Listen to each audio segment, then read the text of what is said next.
Welcome back, everybody. I'm Tassie, and this is Shaman Memoirs. Thank you very much for tuning in for another podcast.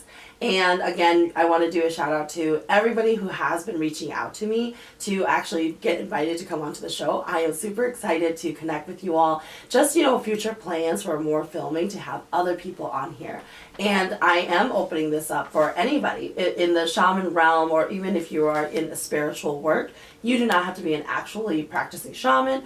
I'm looking for anybody who has a story to just share with you guys, to bring to you, really, instead of just me talking all the time.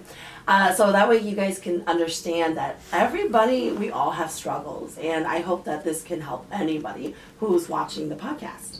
And today's guest is the one and only Molly Chang, who is my younger sister. Welcome, Molly. Thank you for having me. I was super excited for Tassie to finally raise her shrine again, but as she's finally a practicing shaman, I've been her Hwj a lot, which is a Shaman Assistant, and also I might look familiar if you see the gal typing away in the background.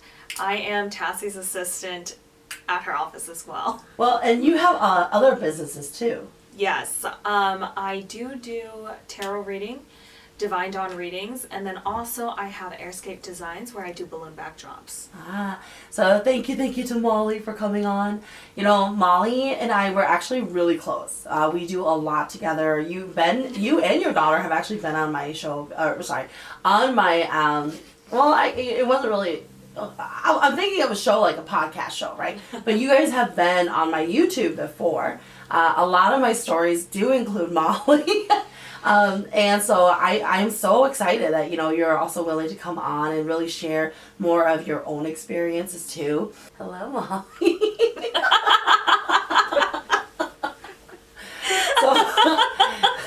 So Molly, can you share basically how your whole tarot business started, doing Divine Dawn readings? Oh gosh, that's a long story. I originally started doing tarot because one of our older sisters, she bought home a tarot deck, and from that, we were in my room and we were like, oh my gosh, this is so cool, how do we do this? Don't you feel like that's how, for me, I feel like that's how every tarot person starts. It's always like family, and we're all like testing everything out together. Yeah, it's kind of like, I'm not trying to say it's like a board game, but it's kind of like a game that we're all trying to like play and try to test out.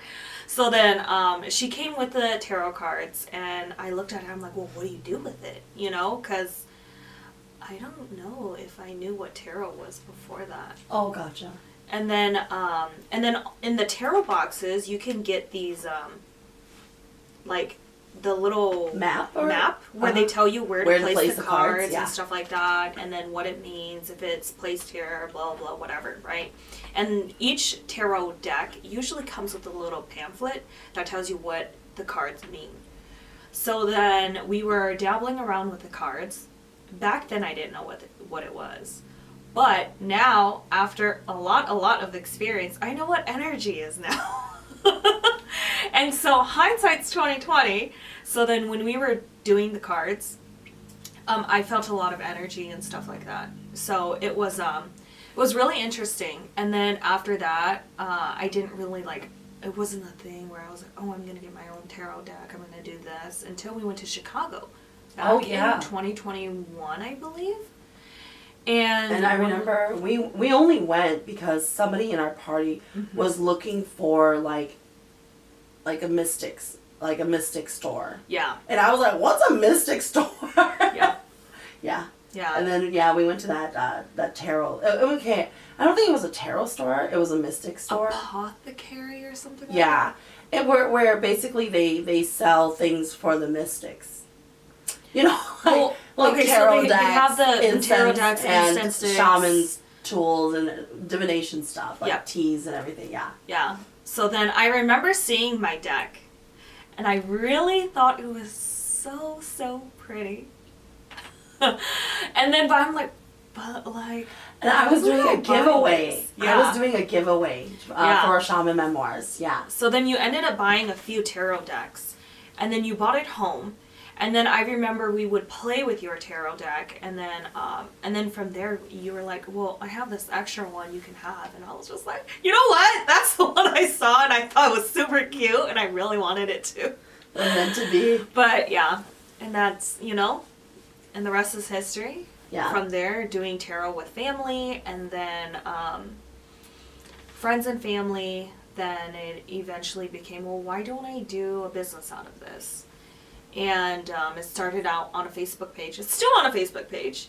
But Facebook is having a few issues with appointments, so I don't have a live appointment feed.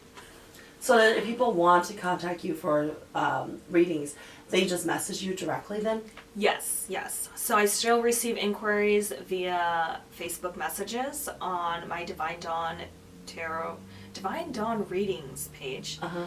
But yeah, and some people will reach out to me via email as well, so it just kind of varies. Okay. Yeah, because then I remember, like I used to do tarot too. And that was really my introduction into knowing that I had other gifts, I felt like tarot was just the opening for me, and I remember I used to get headaches and I used to get really tired, right? So it was one of those things that as time progressed, and I can still do tarot, but personally I know I'm not meant to do tarot just because I find that, some people, they actually study and learn tarot, and there's a lot of art behind it, if you ever go and research that. But I also found that for some people, when they look at the card, like they just get all these images and feelings, right?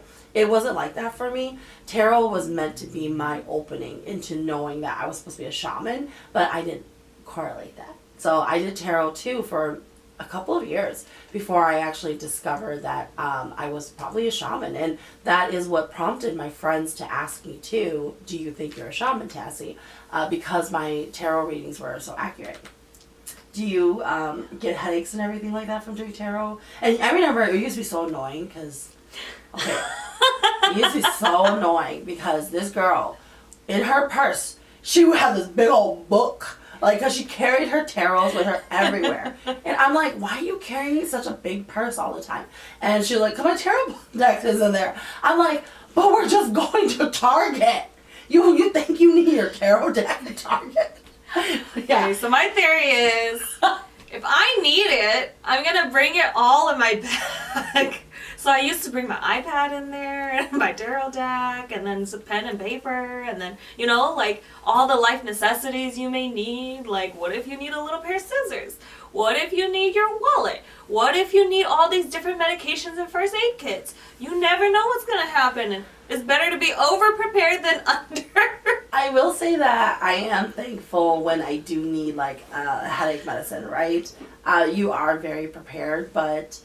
for me, I can't wait until wintertime because then I don't have to carry a purse because then my jacket has pockets and I stuff everything into the pockets. But I cannot stand that you have this big old honking purse and it's filled with your whole life in there. But no. But yeah, do you still carry around your whole tarot deck books? No, I don't. Just because I had to learn how to downsize. Because then when day to day I have to sometimes carry my laptop bag for work, and it's just inconvenient having two big bags to carry. So that's just kind of... for sure. So then how did you get into the balloon design business? Well, I have been doing balloon backdrop stuff for my daughter and her birthdays and all of that stuff for years already, and to me I just never thought it would be a skill that I can turn into a business. But it's kind of well, how do I work for myself and have financial independence and stuff like that? And I was like, well, you know what, I can do balloon stuff. And then I helped one of our older sisters that likes to do events and parties and stuff like that.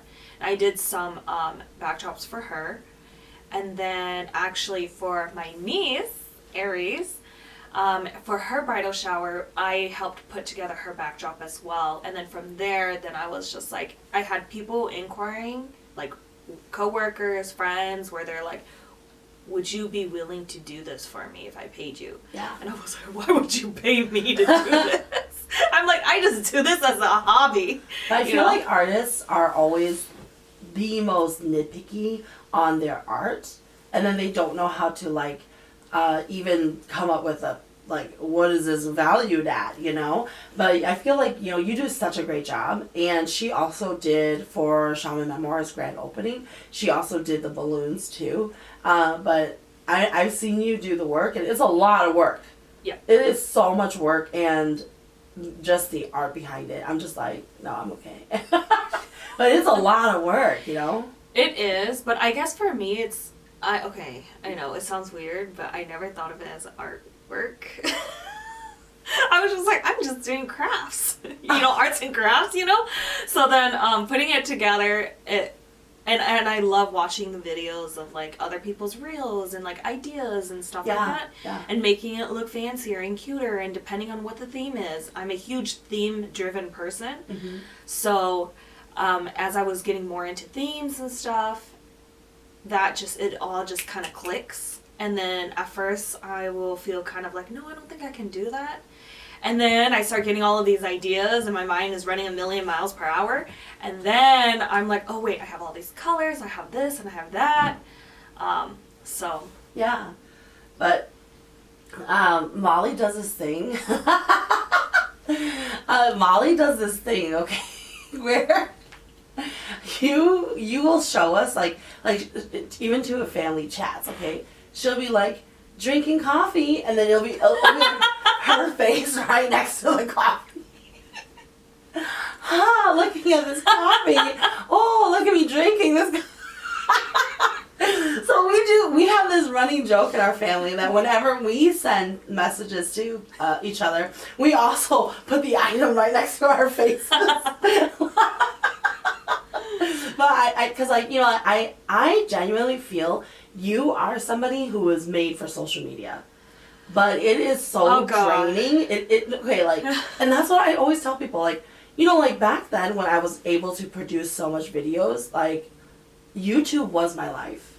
I had no other life. I couldn't put anything else other than my main job as my priority. So I was always doing social media. But when people get into social media, that is when you have to put so much more into it, because you're building your platform, you're building who you are. But I genuinely still feel like you are somebody who is made for social media. You know, you're really animated, and you like to be on camera, and you like your face next to items instead of just the item, right? It's Molly and the item. You know, like I definitely. You know, like I was really proud of you, you know, like going into, even for Divine Dawn readings and going onto social media, because there are a lot of people who are more hesitant going into that platform, you know, which I totally understand.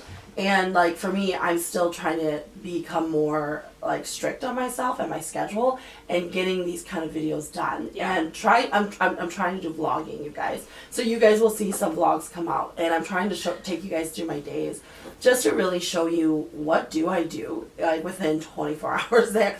I don't sleep a whole lot, and so it's like I'm trying to get better at it, but it's very, I forget to film. I'll be honest. There's a lot of times where I forget to film, and then I have to go back and retrace my steps, and then you guys are catching the ending of me already having done it. So I'm trying to get better at vlogging, especially because we're starting to do traveling with Shaman Memoirs.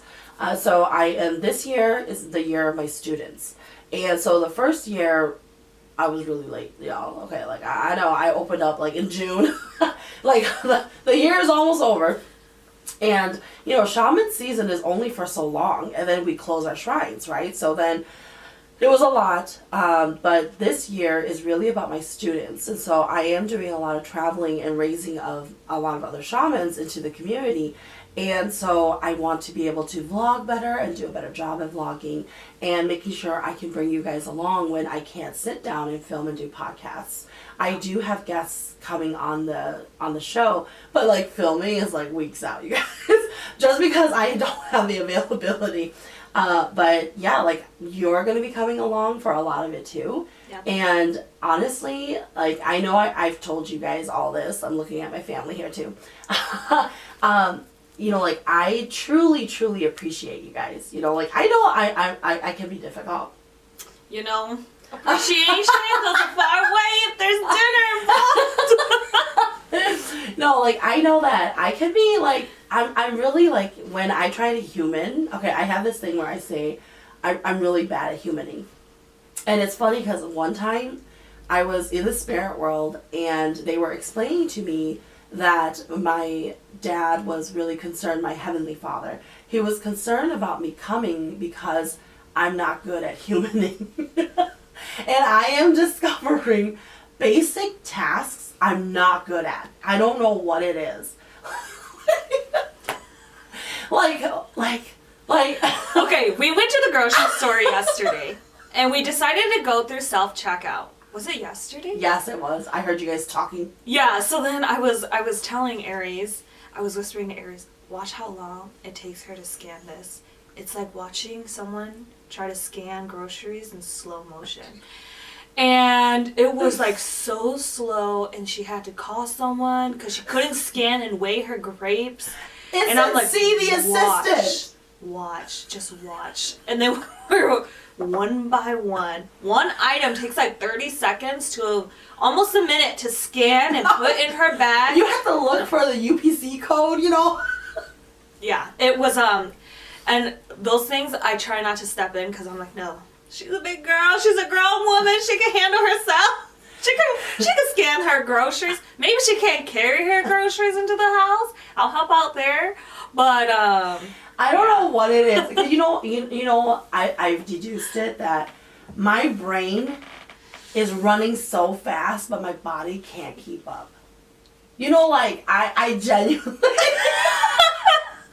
I genuinely believe that, you guys. You know, like when you think of a task, in your mind, you run through it so quickly. But it's just like handwriting. Okay, I'm not good at handwriting, you guys. My hand cramps up. Because my hand can't write fast enough. As fast as what my brain is telling it to do. So then it starts to cramp. So like for my staff, for holiday cards, I just sign my name. They don't even get messages from me. Because I'm like, I did it one year and my hand was cramping. So the cards got uglier and uglier and uglier. And then you're like, was this a 6-year-old who wrote this? Like, no, it's me, your manager. Like, I'm telling you, you guys, my brain is just running too fast.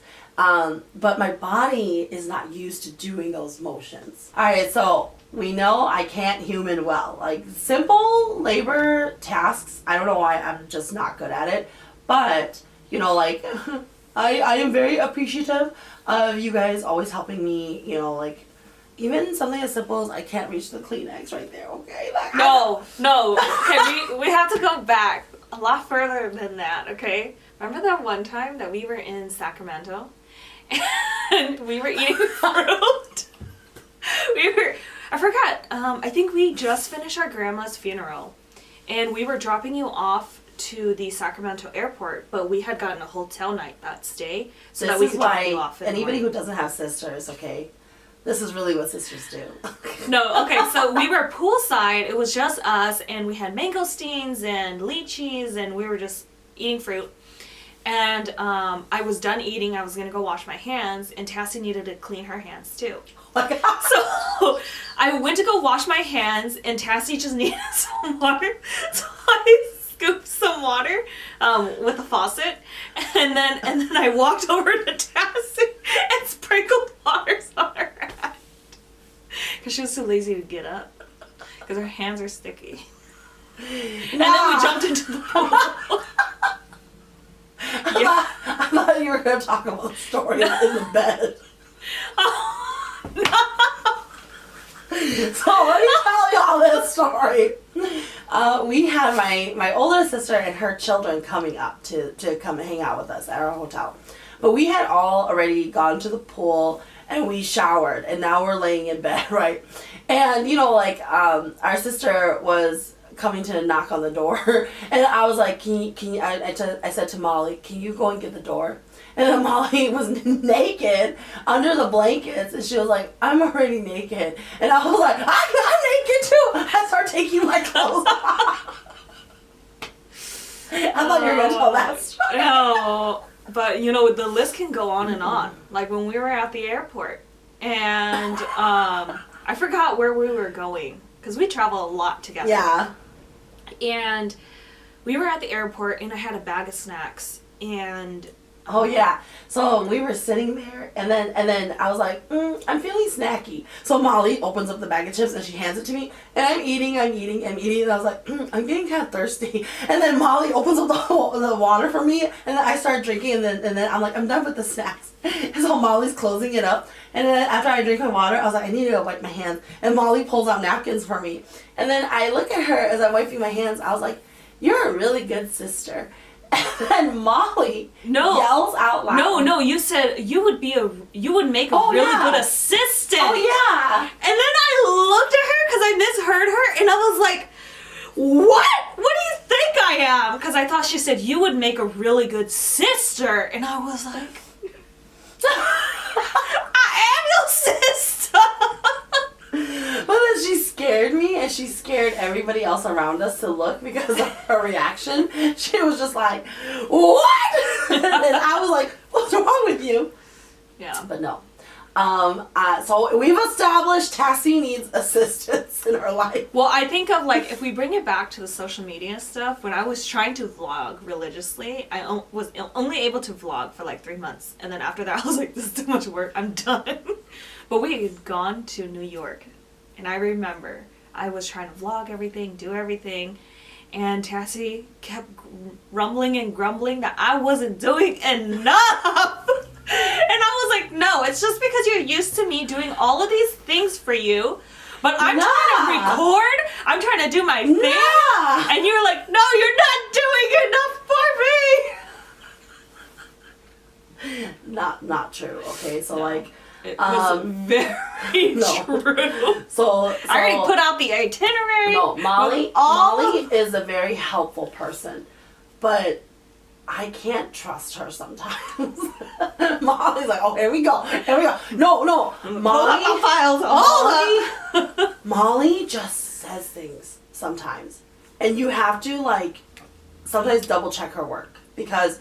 There were so many occasions, and I have factual receipts where Molly will go up to the screen at the airport and be like, okay, this is our gate. And I'm like, okay. And I'm approaching her, and I saw how she looked at it, right? I was like, okay, but I must see it too.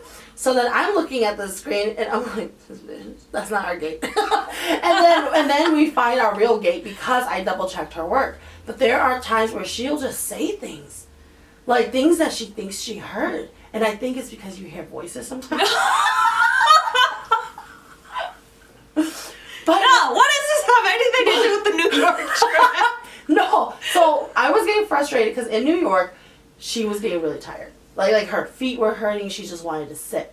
And I was like, look, weeks before our New York trip, we were going to the gym to do a lot of walking in preparation. It was not because my feet hurt. Yeah, remember we went to go get pizza and you were just so exhausted. You didn't want to do anything more because your feet hurt so bad. And then I was like, we were preparing our trip. We've been preparing our working out. It was the navigation portion where you're like, I know, but then I couldn't trust her. You should find where we're going next, blah, blah. And I'm trying to vlog. And then I said, no, like I have all of the stuff on the itinerary. Okay, so I am a huge planner.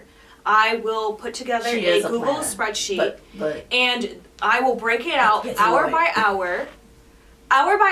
Okay, this is not exactly, we don't have to do exactly, but you should have a general idea. This is where we're going next. So, and I already map everything out beforehand. And I will even take screenshots of Google Maps and be like, okay, we should go from here to here because it makes more sense when you ride the train. You stop here first and then you go up more so that we're not going up, down, doing a whole star. We are just going in an order, okay? So okay. I mapped it all out. So the idea is, here, listen. The idea is I mapped this whole trip out already. I already knew where we were going to go when we go to New Jersey, to Philadelphia, to New York. She's good at the big details. But, like, when it comes to the little details, like, you're going to get on the wrong train and go to another side of the state. No, who was it that we got on the train and we went the opposite direction? That was not me. I was the one who told you guys, we're going in the wrong direction. We're going in the wrong direction. And you two, you and Angela kept saying, no, we're not. No, I think we're going right. So then I turned to the lady and I said, are we going to the wrong direction? She goes, you guys are going in the wrong direction. I was like, I told you guys we need to get off of this. But anyways, see, it's the little, it's the little details you have to double check. Okay, so that's not the point. Okay.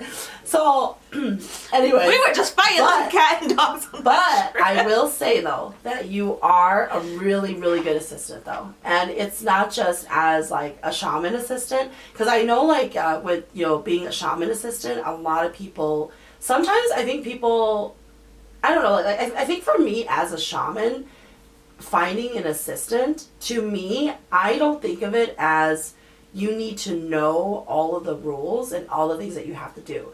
I think of it as, do I trust you? Are you somebody that I trust to actually be able to help me out on the other side when I can't just take off my cap and get up and do it myself, So that's what I genuinely look for a Hwj Sawb. Whereas I don't know what other shamans look for in their assistant. I know a lot of people have their spouse be their assistant, though. Yeah, I would say being your Hwj Sawb has taught me a lot. One, to me, I'm also I'm a huge scaredy cat too. So the last thing I want to do is put you in a precarious situation where you don't have that, the physical realm support in what you're doing in the spiritual realm, right? So drawing a circle around you and just the levels of protection, and then also talking to clients and kind of when deals are happening, what does the deal entail and what can they lose, and it's the pros and cons, right? Yeah. So as your Hwj Sawb, I am having conversations with the clients and you doing the runaround, putting the ring around people, but I will definitely say that confidence took a while to get there. Yeah, because for me, I knew going into it, my assistants wouldn't know, especially with our upbringing, not being in the Hmong community like that, and having witnessed so many ceremonies, we didn't have that. So I knew I needed to do everything I could to prepare and train you guys in advance, so that when it comes down to it, you understood if I say this is what I need you to do, I would say our upbringing is different though, right? You and I are 12 years apart, so that is a whole another life. Yeah. So our mom at the time when I was a kid, I grew up in shamanism, right? My stepdad, he was a shaman. My mom helped him a lot. And then of course, naturally as kids inside of a Hmong household, you help out. Even though you don't understand what's going on, you are... I do forget that about you guys. Yeah. That we had very, very different parents. Because I had a much younger version of our mom, and then you had a much older version of our mom. Yeah. Someone that's lived a lot more life, and then, trying to connect with her religion and her community more. And so that was the biggest difference. When we were kids, I remember staying up. I'm probably 5 or 6 years old. Staying up all night, folding boats. God. Preparing things, raising chickens, doing all of that stuff. But as a kid, your family needs it, right? Going to the butcher shop, cleaning pigs, killing cows, doing all of this stuff. I did that a lot as a kid growing up. So to me, it was just kind of okay, the background, run around, right? Yeah. So I'm used to being the family that comes as support for the ceremony. But not the inner workings. This is why you would make a really good nyako pa. Molly is also single, and she's ready to mingle. So if you have a good son, brother, cousin, uncle, dad.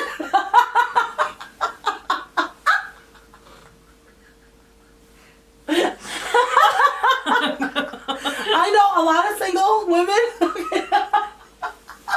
Now I'm gonna kill you. We go cut out. I was like, wait, where is this going? She even knows how to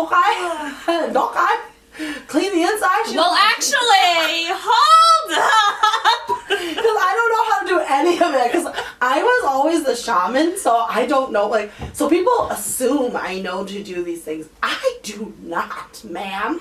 I'm the shaman. No. Okay. We're getting mouth dry. I think she needs a tissue. Oh, let me reach really far for this tissue for you.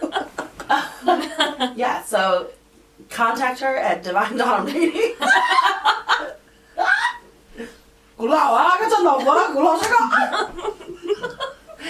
So cute. Your bad arm, Molly. No, that's why I was grabbing you with this and then reach over with my good arm. So she's a little broken, but we won't go down on the price for her, okay? You can try to hit me later. Anyways, so who's your bleed? Okay. So I was like, what are we even talking about other than your singleness and ready to mingleness? Yeah, so Molly though. Okay, no. So I was talking about my experiences being a Hwj, and then you started going into my. So. What kind of man are you looking for? No, she was touching the pillow. Okay, let's take two. So yeah, growing up in a shaman. So I know that Molly likes him a little. Okay, we're all set. So, but gosh, how did you feel the first time? We need to talk about the first time you were my assistant when it was just me and I was raising my shrine again. Yeah, it was amazing. It was beautiful. No, so I was told that I was supposed to hit the gong a few times before you went, as you were sitting down. But to me, I was like, okay, like, do I hit it as soon as you sit? Do I hit it as you're going to sit? Or do I hit it once you're seated already? So I had to, like, really analyze, okay, you told me to hit the gong 3 times when you're starting, but I didn't know when. Like, what is start? So I was prepared. I had the gong in my hand and everything, and I was waiting, and I was expecting Tassie to say, okay, go ahead, hit the gong. But I didn't hear her, and then all she did was turn around and yell at me in perfect moan. What was it again? Yes. And then I quickly hit it like I was hitting the gong, the wall of chinas, to tell everybody that the Hans are here.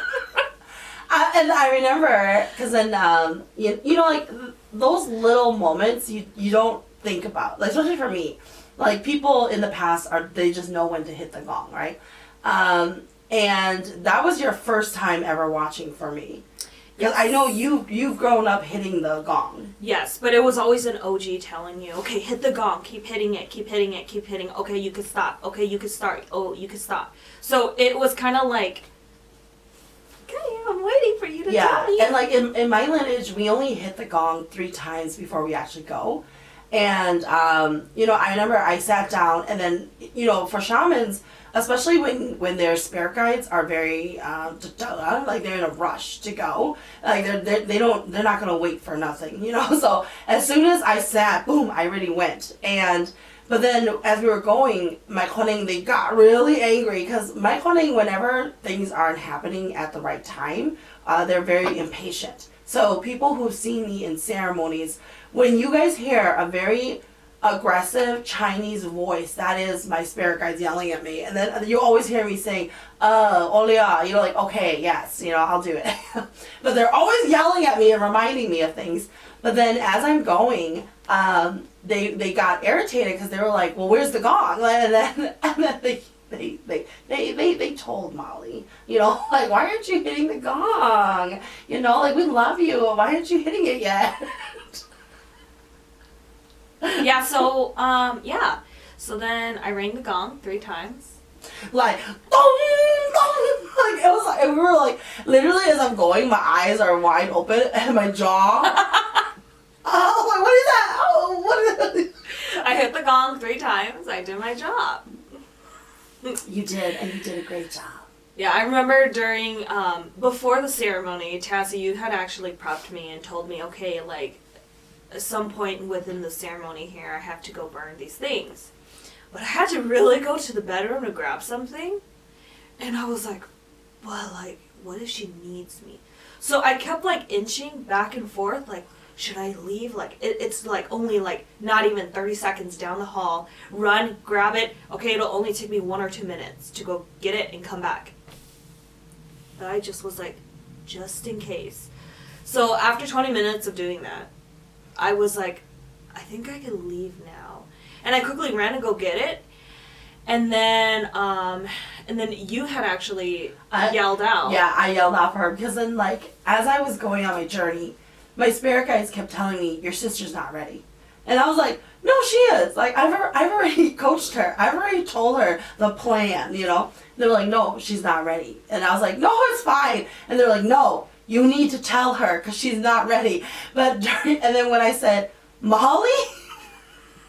Molly was in the other room. It was a split second of me finally, after like 20, 30 minutes, where I was like, okay, I think I can. She hasn't said anything yet. I'm going to run. I just needed to get a charger for my phone. And so I got the charger, and then she yells for me, and I come running back into the room. I was like, I literally was in here the whole time. I swear to God. And then I was like chuckling to myself, because then my quoting were like, see, she wasn't ready. I was like, oh my God. I prepared her. I swear. I was ready until that moment. Yeah, and then there was another time where I was jumping.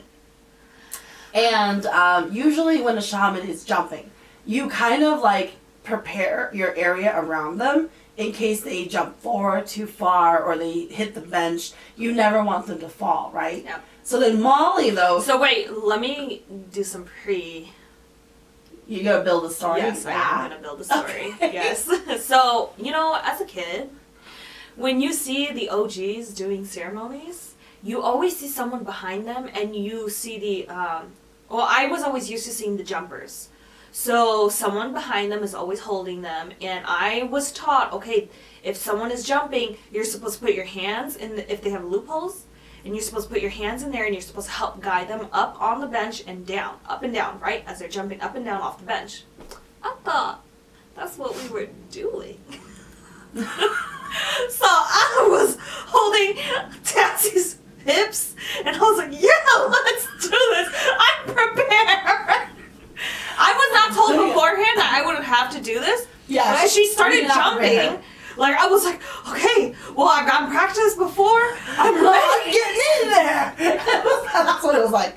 And I remember, like, in the spirit world, what you see sometimes is it's cliffs. Like it's like little mountaintops, you know, like just a little land, and then it just drops, right?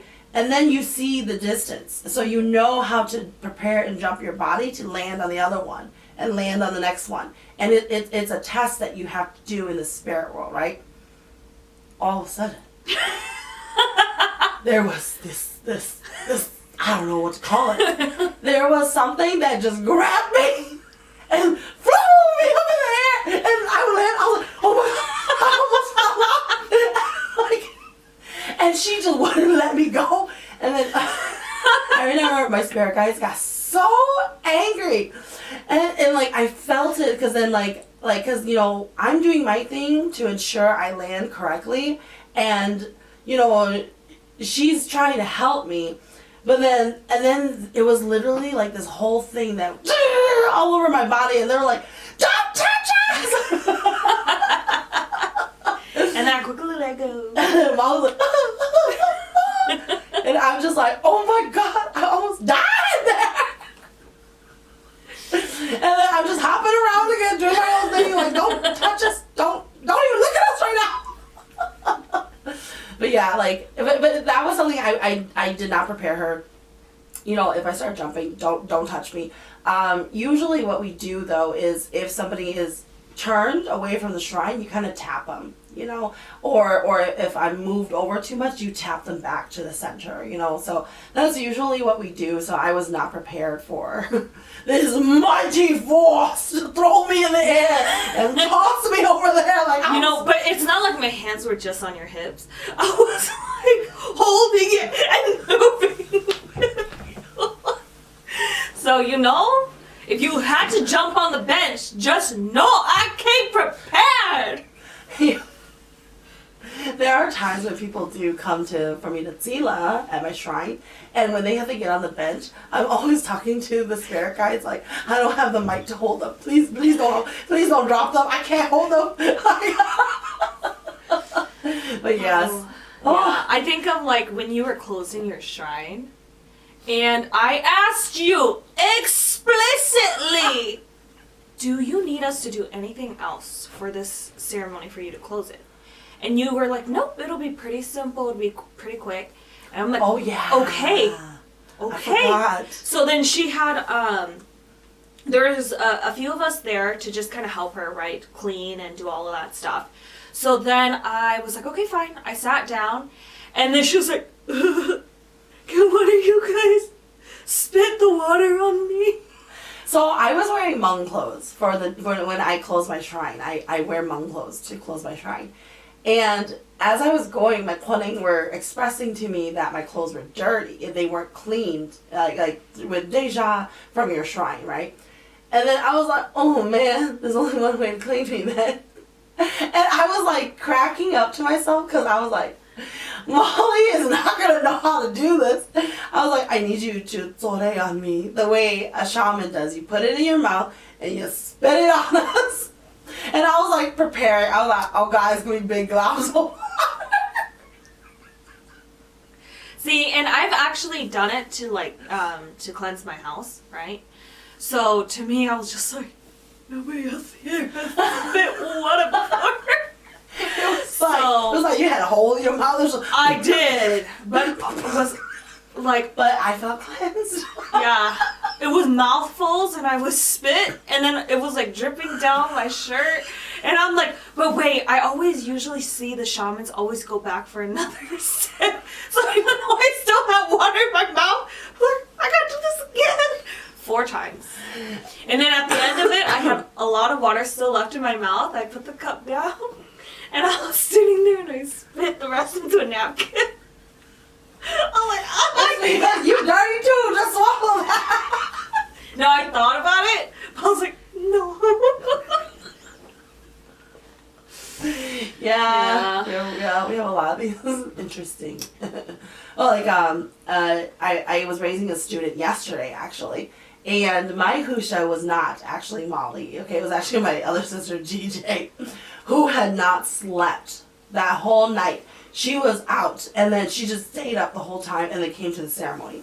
And then as we're going, and this is the very beginning, right? My Kuning are like talking to me. They're like, she's gonna fall asleep. I was like, no, she's not. She knows to stay awake. They're like, no, she's gonna fall asleep. And then I was like, GJ, they say you're gonna fall asleep. Are you okay? And then GJ was like, no, I'm awake. I'm ready for this. But you know, like it's a very interesting. You know, like for me, my Kuning, they do allow me to speak English when I'm in mid-trance, right? Because a lot of my Hwjs are not trained in the verses that I do, where I will speak about like the Mahjong. But then, and my chants are all talking about a Mahjong or the Jianning, and they don't know the words, right? So they don't know to catch it. Like, this is when I need you to do this. So my spirit guides, to ensure that I can still safely travel, I do say, yo, Molly, I need you to burn this right now. So, you know, like for me, that really helps me. And then like even my boyfriend, he will hit the gong for me, and then he'll be on the phone with his friends and he'll hit the gong, and then he'll be like, yeah, man, I'm helping my girlfriend right now. And he'll go wait in the other room until I'm done so he can still talk to his friends. So it's like, you know, like these kind of things, as long as you have support, right? Your spirit guides will work with them knowing that this is your support, and they are support and helpful, but I need to take the extra measure to kind of pre-teach you guys. Yeah. Like, for example, when we went to Wisconsin. Okay, wait. No, wait a minute. Okay, there's always a background story. It's not just...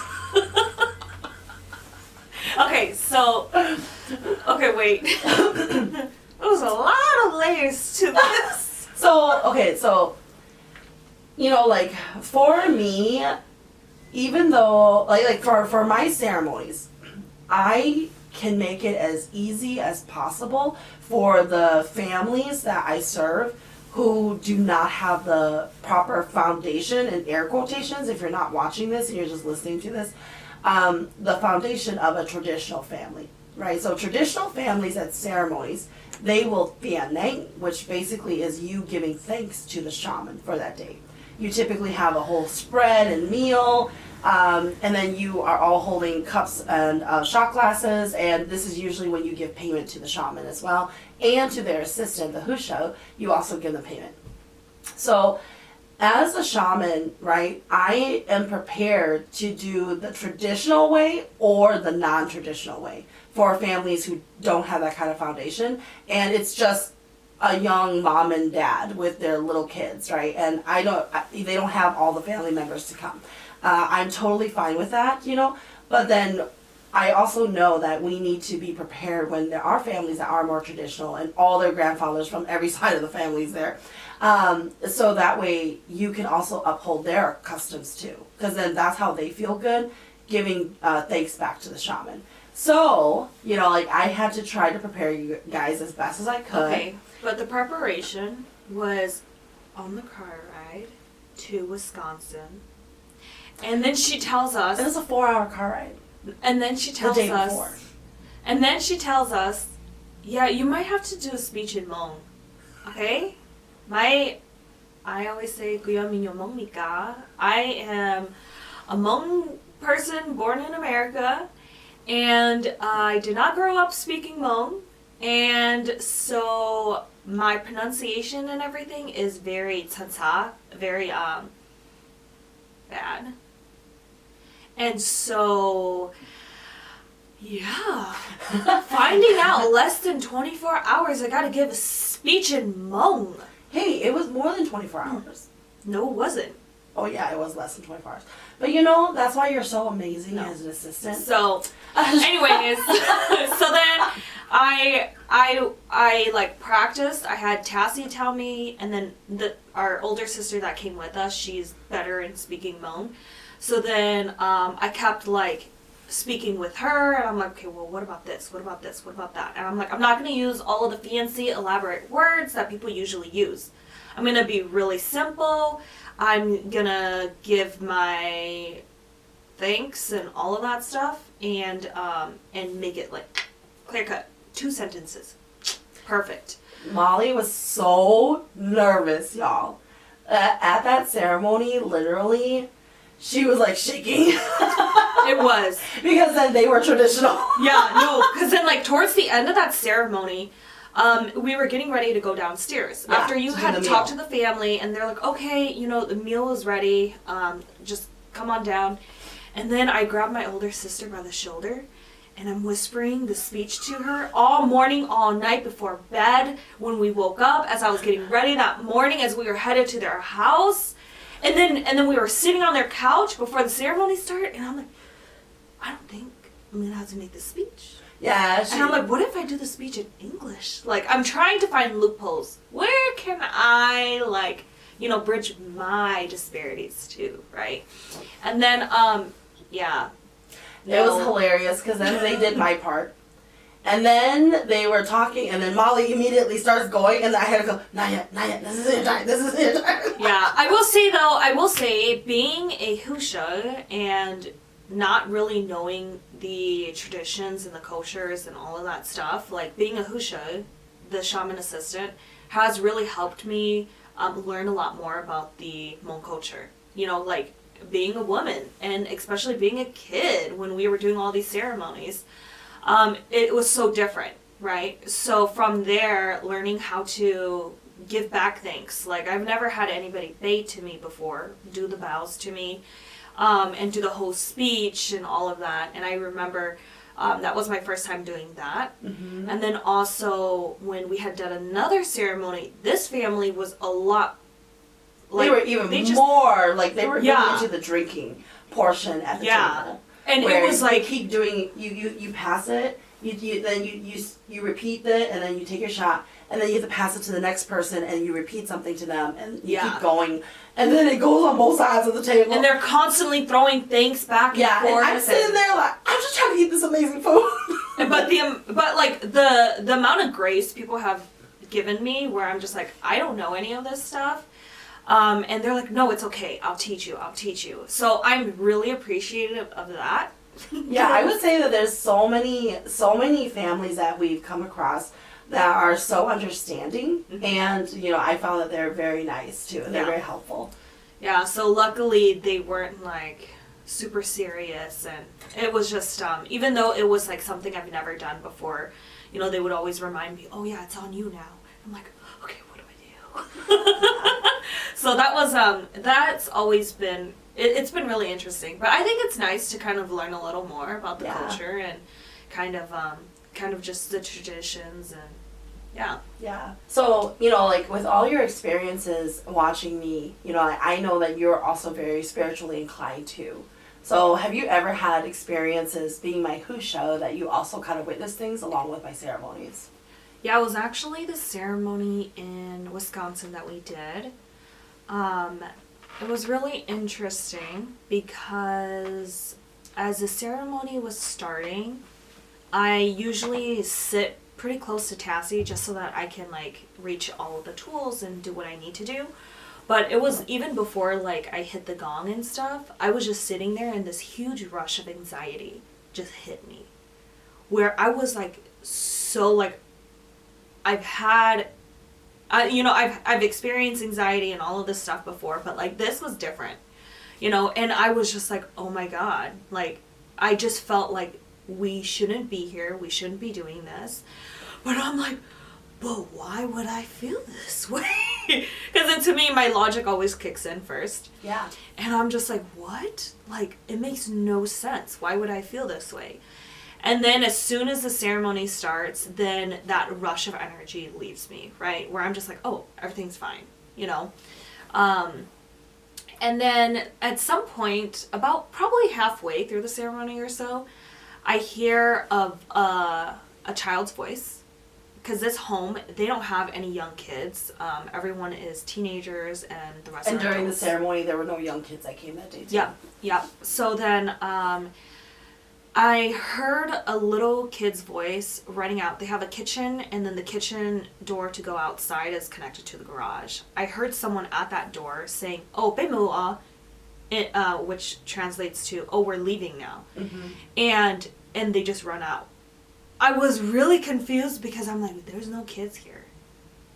So who was that? But to me, I'm like, okay, whatever. And then shortly after, Tassie is like, because you can kind of follow along with your chants and your go. And when I'm speaking.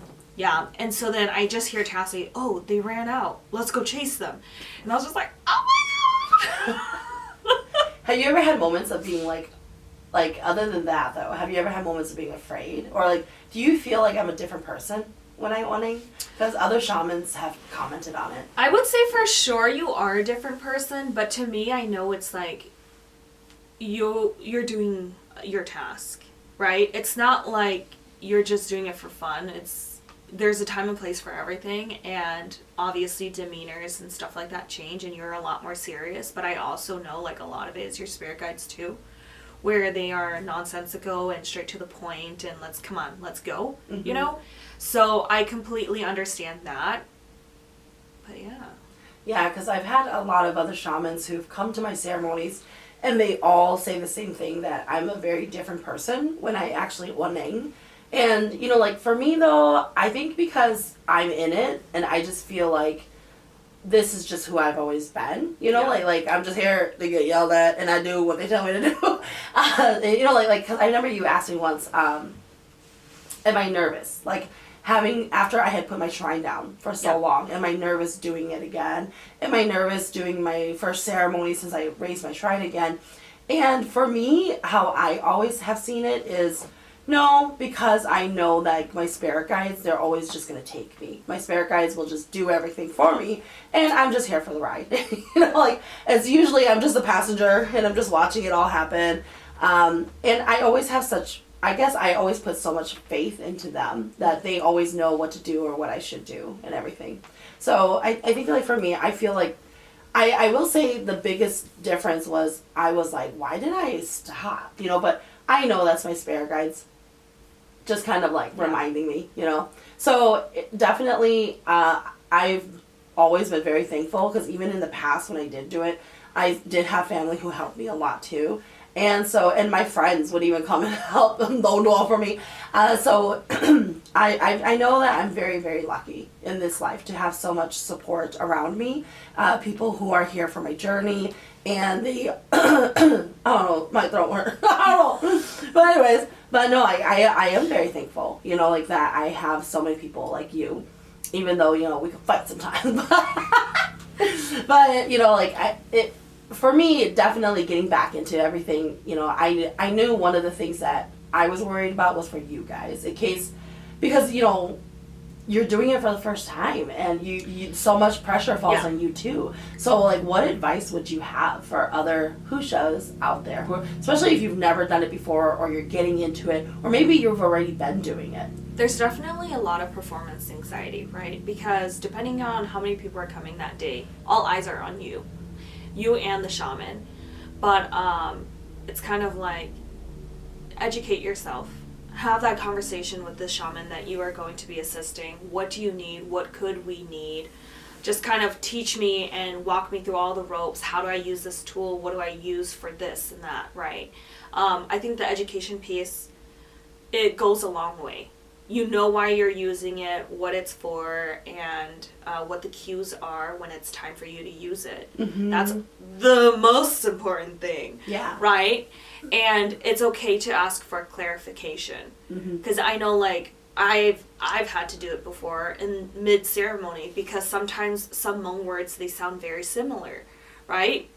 So having to stop and be like, okay, wait, which one did you tell me to use? Okay, got it. So it's just really the education piece. Yeah. And then when it's time to perform, you just have to do it because at that point, it's no longer just you and your anxiety of performing in front of people, but you are also doing it for the support and safety of the shaman too. So yeah, and that's why I feel like choosing your Hwj is somebody who you trust, even if they're not very well versed in the culture, even if they can't speak Hmong. They should know how to communicate with you and what do they need to do. What is their role? Because if the shaman gets injured, when we do this, we go into ceremonies knowing we can overcome it, right? Even if it's a scary ceremony, for example, the one in Wisconsin, that was a very dark ceremony. But I didn't have any concerns because my spirit guides didn't have any concerns. I knew something would be wrong if they were telling it to me, right? So going into that though, knowing that she also can feel that anxiety too, that it can also implement them, it's also very important that you know how to protect them. And I will say, I do believe that because you've been one of my main Hwjs, a lot of times my spirit guides, they're always checking on you. They'll be like, she's dirty, you need to clean her. And then I just go and clean her, and plus you're my sister too, so I know a lot of times that goes into hand too. But yeah, you have done a really great job as a Hwj, because I feel like it's just really, it is about communication, and having trust in one another in what you're doing. So yeah, but thank you, Molly, for coming on. And I know sometimes it's difficult lighting the incense sticks mid-ceremony, and then I happen to say, hey, I need you to do this too. And you're in the middle of lighting incense sticks. Or changing out the candles. Yep. Yeah, I think changing out the candle is the hardest part during ceremonies. I don't think it's the candle. I think it's the, everything. No, it's definitely, for me, I know I overthink a lot. Right. That's my biggest thing that I have to kind of like overcome. But it's like, okay, I will be eyeing the candle and the incense sticks the whole ceremony. I'm not talking to anybody, and like I know they want to like have conversation and just, you know, kind of talk, but I'm like, no, I gotta watch the incense sticks. It's kind of like watching paint dry, but you know you're gonna have to do something once it reaches a certain level. And I remember when I first had to change the incense sticks. Did you burn yourself? Oh, I did burn myself. But wait, it was like, okay, do I change it halfway through? How long did it take from the first half to come down? So do I have a little, you know, my brain is like asking all these questions. I'm like, but what if I wait, if there's only a quarter left, right? So it's kind of like, I'm like, just do it. So then one time I accidentally, I just lit the incense sticks too early. I'm like, whatever. If there's extra incense sticks, there's extra incense sticks. I don't know what the repercussions are, but so I'm just like, no, I'd rather her have the incense sticks and all the things that she needs versus it's depleted. So I did burn myself. I will say, though, to my respect, Tassie did not tell us that the incense sticks had to be put in the cup and in clockwise order. So I just grabbed the incense sticks and I was just putting it in randomly, and I accidentally burned myself as I was doing it. Because I was just... Nick, I'm just kidding. No, so it doesn't have to be clockwise, but basically the direction you start your incense sticks, it must stay in that direction. Don't crisscross. Okay, because then it causes interference with the shaman. And the rope. So I kept doing ceremonies, right, last year. And then as I'm going and I'm vying my clients, I remember I kept looking at my string, right? And then my kone are like, it's getting shorter. It's getting shorter. And I'm like, no, it's not. You know, like, it's just my rope. Like, I've never told her to cut it, you know? That's a lie. She did tell us to cut it. But she didn't tell us to physically not cut it. Because you said, yes. I have a memory of me telling you to take it off. Yes. And so to me, taking it off is... cut. Because she tied it. She tied it in a knot. So then, and usually when it's time to usually I never tie things myself. I always ask other people around me or the assistant to tie it. Tie it on the... Oh, well, it was a log. It was one of the first ceremonies, and it was tied onto a log, and it was tied into a knot. And so then, usually at that point, we're just like rushing to do what we need to do when she tells me to do it. So I'm like, the fastest way is to cut it. So I cut it. So my rope kept getting shorter and shorter and shorter, and I'm like, what's wrong with this? And then they started telling me, all these people come out of the woodworks, like, yeah, we've been cutting it the whole time, Tassie. All of her Hwjs have been cutting it. So it's not just you? No, it's not just you telling them? Everybody has been cutting it! So now they know. Don't cut my rope, okay? Just take it off the pig head. But no, somebody's been cutting it. It's getting shorter and shorter. Yeah. But no, so now this year they know. I didn't find this out until towards the end of the year. But it wasn't until like towards the last ceremony. And I was like, oh yeah, are you going to buy a new rope? And she was like, no, why would I need to? I'm like, but it's getting kind of short there. Yeah. Thank you, Molly. You're welcome. Thanks for coming on. Until next time.